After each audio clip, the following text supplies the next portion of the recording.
Hi, so how did I manage to remember all those decimal places of pi? It was quite strange how I did it. Well, 3.14159, I've known that since a young child. But then, this is where it gets interesting.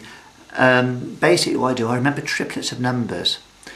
Now, after 3.14159, you've got 265. Well, if you think of 365 is the number of days in a year, so 265 is a bit close to that. And then you've got 358, and 358 seems to run off the tongue.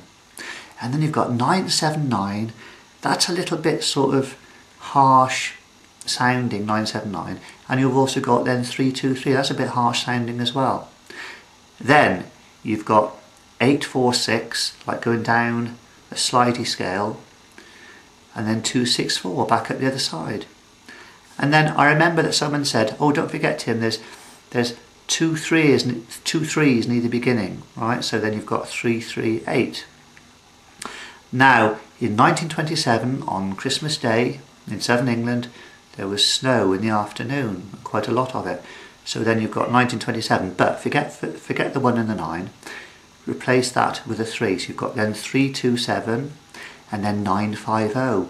Well, 950 sounds a bit like a quarter. I know 750 is a quarter, but 950 still sounds a bit like a quarter. And then 288, well, that sounds like an owl, 288, wow. And 419, that's nearly the number of the bus I go on some days. And then on my listing, the second line begins with a 7. Now, I remember then 716